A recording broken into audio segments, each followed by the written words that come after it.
ከኤርትራ ድንበር ቅርብ ርቀት የድሮን ጥቃት ተፈጸመ። የድሮን ጥቃቱ ሌሊት የተፈጸመ ሲሆን ከህወሓት ወታደሮች ባለፈ የኤርትራ ወታደሮች ጭምር እንደተጎዱ መረጃዎች ወጥተዋል። ይህ የድሮን ጥቃት የተፈጸመው ከሰሞኑ ህወሓት በራማና ዛላምበሳ በኩል ከኤርትራ በኩል ከፍተኛ ቁጥር ያለው የጦር መሳሪያ እያስገባ ባለበት ሰዓት ነው። ይህም ኢትዮጵያና ኤርትራን ቀጥታ ጦርነት ውስጥ ሊከታቸው ይችላል በሚል ተፈርቷል። በዝርዝር ታዳምጡታላችሁ። ጦሩ የመቀሌ መንገድ ለመቁረጥ ተንቀሳቀሰ። የሐራ መሬት ኃይሎች ከህወሓት ጦር ጋር እየተዋጉ ሲሆን ወደ መቀሌ የሚወስደውን ዋና መንገድ ለመቁረጥ ተኩስ መክፈታቸው ታውቋል። መንግስታዊው የሰብአዊ መብት ድርጅት በበኩሉ በጠለምትና አፋር ወሰን ውጊያ መቀስቀሱን አረጋግጦ ድርድር እንዲደረግም ተማጽኗል። የአሜሪካ የምክር ቤት አባልም ወደ አዲስ አበባና መቀሌ የማስጠንቀቂያ መልእክት ልከዋል። እናስደምጣችኋለን። በቤንሻንጉል ጉሙዝ ክልል ያለው የወርቅ ማውጫ ተሸጠ። ከፍተኛ የወርቅ ክምችት እንዳለው በሚታመነውና ከአሶሳ እስከ ሱዳን ድንበር በተንሰራፋው የ100 ኪሎ ሜትሮች የኩምሩክ ወርቅ ፕሮጀክት እስካሁን ይዞ ያስተዳደር የነበረው ኦላይድ ጎልድ ኩባንያ ፕሮጀክቶቹን ለቻይናው ዝጅን ኩባንያ ለማስተላለፍ መዘጋጀቱ ታውቋል። ምንነግራችሁ ጉዳይ ነው። ትራምፕ በኢትዮጵያ ላይ የወሰኑት ውሳኔ በፍርድ ቤት ተቀለበሰ። በኢትዮጵያ ባለው ነባራዊ ሁኔታ ወደ ሀገራቸው መመለስ ለማይችሉ ኢትዮጵያን በአሜሪካ የሚቆዩበት የጊዜያዊ ደህንነት ተጠብቆ የሚኖሩበትን አሰራር ለጊዜው እንዳይቋረጥ በቦስተን የከፍተኛ ፍርድ ቤት ወስኗል። ዜናው ለኢትዮጵያን አስደሳች ሆኗል። ጤና ይስጥልኝ። የዕለቱን ዜናዎች ይዘን ቀርበናል። ቻናላችንን ላይክ፣ ሼር እና ሰብስክራይብ እንድታደርጉ በመዝጋበዝ ወደ ዝርዝር ጉዳዮቹ ተሻገርን።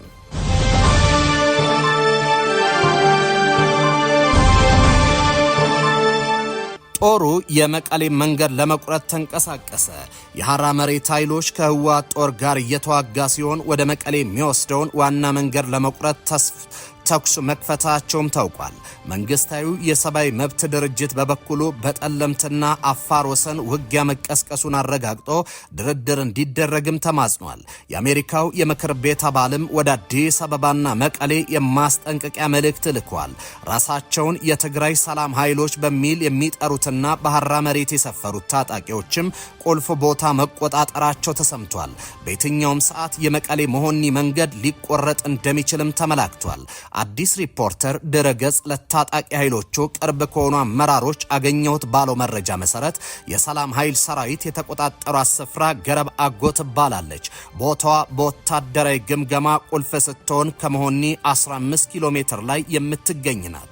የህወሓት ኃይሎች ጥር 20 ቀን 2018 ዓ.ም የሰላም ኃይሎች በደቡባዊ ምስራቅ ዞን ወጅራት ቶንሳ በተባለ አካባቢ አርሚ 44ን በማሰለፍ ጥቃት ከፍተው ነበር። ጥቃቱን ተከትሎ ምላሽ የሰጡት የሰላም ኃይሎች ገረባጎ የምትባለው አነስተኛ ከተማ ሌሊቱን ተቆጣጥረው አድረዋል። ከሰላም ኃይሎች የተገኘው መረጃ እንዳመለከተው የህወሓት ኃይሎች በንጋታው ጥር 21 ቀን 2018 ቦታዋ መልሶ ለመያዝ ኃይል አጠናክረው ተኩስ ከፍተዋል። ጥቃታቸውን ከአንድ ቀን በፊት እንዳደረጉት በከባድ መሳሪያ ብቻ ሳይሆን ሙሉ የአርሚ 44ን ኃይል በማሰለፍ ነበር። ጥር 22 ቀን 2018 ዓ.ም አርሚ 44ን ጨምሮ ሰፊ ኃይል በማሰለፍ ሙሉ ማጥቃት ያደረገው የህወሓት ጦር ከፍተኛ ጉዳት ማስተናገዱን የመረጃ ምንጮች አመላክተዋል። እንደ መረጃው በርካታ ቁጥር ያለው የቲዲኤፍ ሰራዊት ሙትና ቁስለኛ ሲሆኑ በ6 ወታደራዊ ጭነት መኪኖች የተጫኑ ቁስለኞች ወደ መቀሌ መወሰዳቸውንም ከከተማዋ ነዋሪዎች ለመረዳት ተችሏል። ከጦር ኃይሉ ወገን አነስተኛ ዋጋ የተከፈለ መሆኑንም ተመላክቷል። የመሆኒ ነዋሪ የሆኑ የከተማዋ ነዋሪ በሰላም ኃይሎች እጅ መግባቷን ለአዲስ ሪፖርተር የትግራይ ተባባሪ አረጋግጧል። የገረብ አጎ በሰላም ኃይሎች መያዝ ምን ትርጉም እንዳለው ነዋሪነታቸው መቀሌ የሆኑ የቀድሞ ታጋዮች ቦታው ስትራቴጂክ ስፍራ ነው ይላሉ።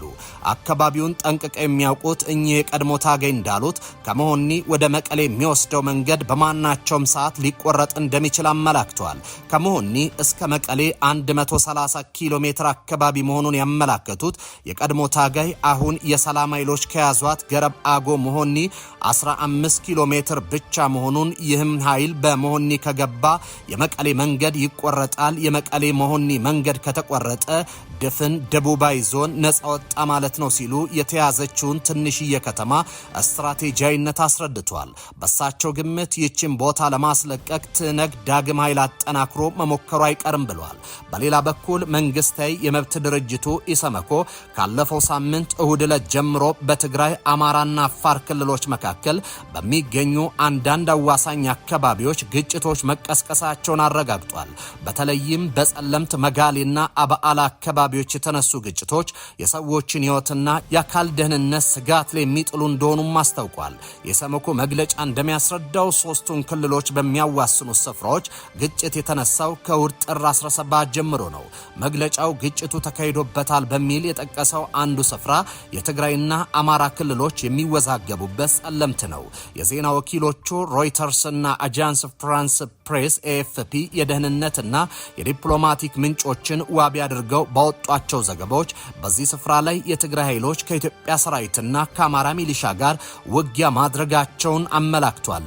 በኢሰመኮ መግለጫ ላይ ትግራይና አፋር ክልሎች በሚያዋስኑ ስፍራዎች የሚገኙ መጋሌና አበዓላ አካባቢዎችም ተጠቅሷል። በዚህም ሳምንትም ግጭት እንደተካሄደበት የተገለጸው አፋር ክልል መጋሌ ወረዳ ባለፈው ጥቅምት መጨረሻ ላይ ተመሳሳይ ሁኔታ ውስጥ ገብቶ ነበር። ከኤርትራ ድንበር ቅርብ ርቀት የድሮን ጥቃት ተፈጸመ። የድሮን ጥቃቱ ሌሊት ላይ የተፈጸመ ሲሆን ከህወሓት ወታደሮች ባለፈ የኤርትራ ወታደሮች ጭምር እንደተጎዱ መረጃዎች ወጥተዋል። ይህ የድሮን ጥቃት የተፈጸመው ከሰሞኑ ህወሓት በራማና ዛላምበሳ በኩል ከኤርትራ በኩል ከፍተኛ ቁጥር ያለው የጦር መሳሪያ እያስገባ ባለበት ሰዓት ነው። ይህም ኢትዮጵያና ኤርትራን ቀጥታ ጦርነት ውስጥ ሊከታቸው ይችላል በሚልም ተፈርቷል። በማዕከላዊ ትግራይ እንጥጮ በተባለ ልዩ ስፍራ ሌሊቱን የድሮን ጥቃት ተፈጽሟል። የድሮን ጥቃት ከተፈጸመባት ስፍራ ከአድዋ ከተማ አቅራቢያ በኢትዮ ኤርትራ ድንበር አቅራቢያ የምትገኝ ሲሆን ህወሓት የጦር መሳሪያ ለማስገባት የሚጠቀምባት ስፍራ ናት። በዚህም የድሮን ጥቃት በህወሓት ወታደራዊ ማቴሪያሎች ላይ ከባድ ኪሳራ እንደደረሰም ተነግሯል። በጉዳዩ ላይ ህወሓትና የትግራይ ጊዜያዊ መንግስት መግለጫ እንደሚያወጡ እየተጠበቀ ነው። በትናንቱ ዘገባችን የኤርትራ ጦር ከባድ መሳሪያዎችን ጭኖ ወደ ትግራይ ከተሞች ዘልቆ መግባቱን ዘግበን ነበር። በተመሳሳይ በጠለምት ማይጠብሪ ትናንት በተደረገ ሰላማዊ ሰልፍ ላይ ሻዕቢያ በጠለምቱ ውጊያ ጣልቃ መግባቱን ገልጸው ተቃውመዋል። በኢትዮጵያ ባለው ነባራዊ ሁኔታ ወደ ሀገራቸው መመለስ ለማይችሉ ኢትዮጵያውያን በአሜሪካ የሚቆዩበት የጊዜያዊ ደህንነታቸው ተጠብቆ የሚኖሩበት አሰራር ቴምፖራሪ ፕሮቴክትድ ስታተስ ለጊዜው እንዳይቋረጥ በቦትሰን የከፍተኛ ፍርድ ቤት ወሰነ። በፈረንጆቹ ታህሳስ 12 2025 ያለቀው ይህ አገልግሎት በዶናልድ ትራምፕ ውሳኔ እንዳይቀጥልና ከመጪው የፈረንጆቹ ወር ፌብሩዋሪ 12 2026 ጀምሮ ተፈጻሚ እንደሚሆን ተነግሮ ነበር። ይህን ተከትሎ በዚሁ አሰራር ላይ የነበሩ በአሜሪካ በኑሮ ላይ የሚገኙ ኢትዮጵያን ዘንድ መደናገጥን ፈጥሮ ነበር። ይሁን እንጂ በዛሬው ዕለት በቦስተን ፍርድ ቤት ለጊዜው እንዳይቋረጥም ተወስኗል። ይህም በአንጻራዊ እፎይታ ሊፈጥር እንደሚችልም ይጠበቃል። ቲፒኤስ የሰሜኑ ጦርነት በተቀሰቀሰበት ወቅት በአሜሪካ መንግስት በልዩ ሁኔታ ለኢትዮጵያን ተግባራዊ አድርጎት የነበረው አሰራር እንደነበርና ለ3 ዓመታትም በስራ ላይ ቆይቷል። ይህ የፍርድ ቤት ትዕዛዝ በዩናይትድ ስቴትስ የሚኖሩ ከ5000 በላይ ኢትዮጵያንን የሚመለከት ነው። እነዚህ ዜጎች በኢትዮጵያ በነበረው ጦርነትና ደህንነት ማጣት ምክንያት በሀገሪቱ እንዲቆዩ የጊዜያዊ ከለላ ቴምፖራሪ ፕሮቴክትድ ስታተስ ተሰጥቷቸው የቆዩ ናቸው። የትራምፕ አስተዳደር በሀገሪቱ ሰላም ሰፍኗል በሚል ከለላውን ለማቋረጥ ቢወስንም የሰብአዊ መብት ተሟጋቾችና የህግ ባለሙያዎች ግን አሁንም በኢትዮጵያ ያለው ሁኔታ አስተማማኝ አይደለም በሚል ክስ መስርተዋል። የዳኛው ውሳኔ ጊዜያዊ ቴምፖራሪ ብሎክ በመሆኑ ጉዳዩን በፍርድ ቤት እስከሚታይ ድረስ ኢትዮጵያኑ ከሀገር አይባረሩም። ሆኖም የህግ ክርክሩ በዋናነት የሚያተኩረው የትራምፕ አስተዳደር ከለላውን ለማቋረጥ የሄደበት መንገድ ህጋዊ አሰራርን የተከተለ ነው ወይስ አይደለም በሚለው ነጥብ ላይ ይሆናል። በዛሬው ዕለትም የወጣው ውሳኔ በሰሜን ኢትዮጵያ ዳግመኛ ግጭት ማገርሸቱ እየተነገረ ባለበት ወቅት መሆኑ ኢትዮጵያኑ የህግ ከለላው እንዲራዘምባቸው ለሚያደርጉት ጥረት ተጨማሪ የህግ መከራከሪያ ሊሆናቸው እንደሚችልም ተገምቷል። በቤንሻንጉል ጉሙዝ ክልል ሱዳን ድንበር አቅራቢያ የሚገኘው የኩምሩክ ወርቅ ፕሮጀክት በማሊና አይቨሪ ኮስት ካሉ ሌሎች ወርቅ ማዕድኖች ይዞታዎች ጋር ተዳምሮ ለቻይናውያን ዚጂን ኩባንያ በ4 ቢሊዮን ዶላር ሊሸጥ መሆኑን ዋዜማ ሬዲዮ ዘገበ። ያለፉት ዓመታት የግብጽ እጅ የነበረበትን የህዳሴ ግድብ አቅራቢያ በመገኘት ስጋት የፈጠረው ፕሮጀክቱ ወደ ቻይናው ኩባንያ መሸጋገሩ ለስጋቱ እልባት እንደሚሰጠው ይታመናል። ከፍተኛ የወርቅ ክምችት እንዳለበት በሚታመነውና ከአሶሳ እስከ ሱዳን ድንበር በተንሰራፋው የ100 ኪሎ ሜትሮች የኩምሩክ ወርቅ ፕሮጀክት እስካሁን ይዞ ያስተዳደር የነበረው ኦላይድ ጎልድ ኩባንያ ፕሮጀክቱ ለቻይናው ዚጂን ኩባንያ ለማስተላለፍ እየተዘጋጀ መሆኑን የዓለም አቀፍ ፋይናንስ ገበያ ዘገባዎች አመላክተዋል። አላይድ ጎልድ በማሊና አይቨሪ ኮስት ካሉ ይዞታዎች የኢትዮጵያን ኩምሩክ በመጠኑ ከሌሎቹ ከፍ ያለና 21000 ቶን የተረጋገጠ ክምችት እንዳለው ይታመናል። ይህ የወርቅ ፕሮጀክት ለ10 ዓመታት ያህል የግብፁ አስኮም ሆልዲንግስ ኩባንያ ይዞት የነበረ ሲሆን አስኮም የግብፅ ወታደራዊ የንግድ ተቋም ቃል ሆልዲንግ አንዱ አካል ነው። ጠቅላይ ሚኒስትር አብይ አህመድ ወደ ስልጣን ሲመጡ የወርቅ ፕሮጀክቱ ከህዳሴው ግድብ ጋር ባለው መቀራረብ ሳቢያ የግብፅ አስኮም ለቆ እንዲወጣ መደረጉ ለጉዳዩ ቅርብ የሆኑ ምንጮች ያስረዳሉ። ይሁንና አስኮም ግልጽ ባልሆነ መንገድ የፕሮጀክቱ ባለቤት ራሱ በእጅ አዙር ለሚቆጣጠረው ለአላይድ ጎልድ አስተላልፏል። የግብፁ አስኮም በአላይድ ጎልድ ውስጥ ድርሻ ያለው ሲሆን አሁን ከሽያጩ ዳጎስ ያለ ገንዘብ እንደሚያገኝም ተሰምቷል። የአላይድ ጎልድ ፕሮጀክት በኢትዮጵያ የሚመሩት አድራሻቸውን አዲስ አበባ ያደረጉ አቶ ብሮክስ ወርቁና የቀድሞ የህወሓት ታጋይ አቶ ሙሉጌታ ኃይለማርያም ናቸው። ይህም ፕሮጀክት የቤንሻንጉል ጉምዝ ክልል ባይደግፈውም በክልሉ መንግስት ይሁንታ ግፊት አላይድ ጎልድ እስካሁን በይዞታው ላይ ቆይቷል። ከፕሮጀክቱ በይፋ ወርቅ ማውጣት ባይጀመርም የቤንሻንጉል ጉምዝ ክልል ባለስልጣናት ግን የአካባቢውን በድብቅ ወርቅ እየወጣ ወደ ሌሎች ሀገራት እንደሚሻገር እንደሚያውቁ ይናገራሉ። ጠቅላይ ሚኒስትር አብይ አህመድ ከ5 ወራት በፊት ፕሮጀክት ሲጎበኙ ፕሮጀክቱ ያለው ሀገራዊ ፋይዳን ጠቅሰው ትልቅ ሀገራዊ ፕሮጀክት ነው ሲሉ ጠርተውታል።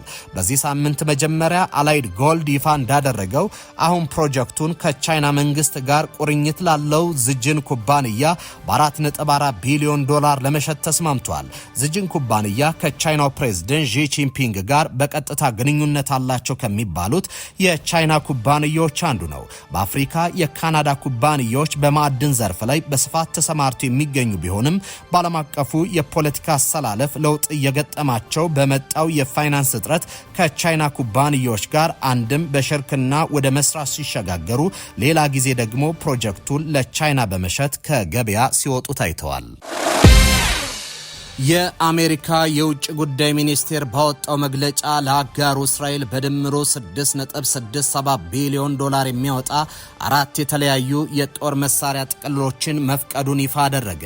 የውሳኔ የተሰማው በመካከለኛው ምስራቅ ያለው ውጥረት በከፍተኛ ሁኔታ በጨመረበትና አሜሪካ በኢራን ላይ ወታደራዊ እርምጃ ልትወስድ ትችላለች የሚሉ ግምቶችን በረበቡበት ወቅት ነው።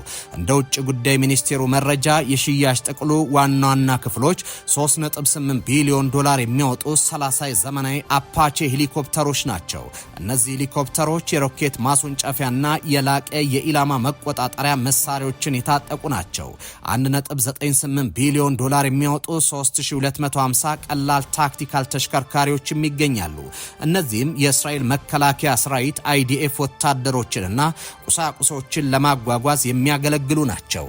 እስራኤል ከ2008 ጀምሮ አገልግሎት ላይ ለዋለቻቸው የታጠቁ ወታደር ማጓጓዣዎች ኤፒሲ ተጨማሪ የኃይል ማመንጫ ሞተሮችን ለመግዛት 740 ሚሊዮን ዶላር ታወጣለች።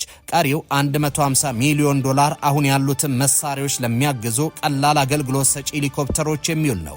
የአሜሪካ የውጭ ጉዳይ ሚኒስቴር የሽያጭ በቀጠናው ያለውን ወታደራዊ ሚዛን እንደማይቀይር ገልጾ ይልቁንም እስራኤል ድንበሮቿንና መሰረተ ልማቶቿን ከወቅታዊና የወደፊት ስጋቶቿ ለመከላከል ያላትን አቅም እንደሚያጠናክርላት አስታውቋል። የእስራኤል ደህንነት ለአሜሪካ ብሔራዊ ጥቅም ወሳኝ ነው ሲልም ሚኒስቴሩ አክሏል። ይህ የጦር መሳሪያ ሽያጭ ይፋ የሆነው ፕሬዝዳንት ዶናልድ ትራምፕ በጋዛ ያለውን ግጭት ለማስቆምና አካባቢው መልሶ ለመገንባት ያለመውን የተኩስ አቁም እቅዳቸውን እያራመዱ ባሉበት ወቅት መሆኑ ትኩረትን ስቧል። ፕሬዝዳንቱ በጋዛ የ2 ዓመታት ጦርነት ያስከተለውን ሰብአዊና ቁሳዊ ውድመት ለመጠገን ጥረት እንደሚያደርጉ ቢገልጹም ለእስራኤል የሚደረገው ወታደራዊ ድጋፍ ግን ተጠናክሮ እንደሚቀጥል ይህ ውሳኔ አረጋግጧል።